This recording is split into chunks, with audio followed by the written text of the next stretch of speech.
સુરત શહેરના મહિન્દરપુરા પોલીસ સ્ટેશનના હદમાં આવેલ હેવમોર મોબાઈલ શોરૂમના શટરના લોક તોડી અંદર પ્રવેશ કરી ચોરી કરનાર રીઢા ચોરને કિંમત ₹4,50,000ના મોબાઈલના મુદ્દામાલ સાથે ઝડપી પાડતી સુરત શહેરની ક્રાઇમ બ્રાન્ચ પોલીસ.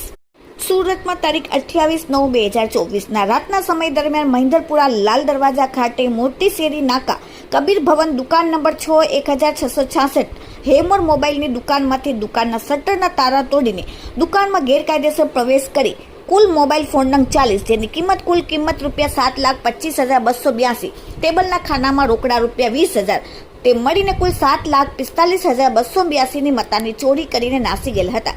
જે અનુસંધાને ક્રાઇમ બ્રાન્ચના પોલીસ સબ ઇન્સ્પેક્ટર અને તેમની ટીમના પોલીસના માણસો આરોપીઓને શોધવા માટે વર્કઆઉટમાં હતા. ત્યારે ખાનગી બાતમીના આધારે પ્રેમ લુકમાન મંડલ ઉંમર 28 રહેવાસી પાંડેસરા હાઉસિંગ પાસે ચાલીમાં ગણેશ મંદિર સામે સુરત અને મૂળ વતન પશ્ચિમ બંગાળની પાંડેસરા ખાતેથી ઝડપી પાડી કાયદેસરની કાર્યવાહી કરવામાં આવેલ છે. ચોરીની બાબતે પૂછપરછ કરતા હાલ કોઈ કામ ધંધો નહોતો અને નાણાકીય જરૂરિયાત પૂરી કરવા સારું મોબાઈલ ચોરી કરી છૂટક વેચાણ કરી પૈસા કમાવાના હેતુથી ચોરી કરવાની આરોપીએ કબૂલાત કરેલ છે.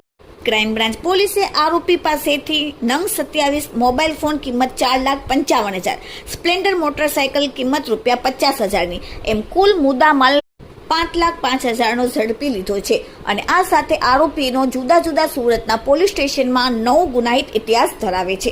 Bureau report, daily India TV, Surat.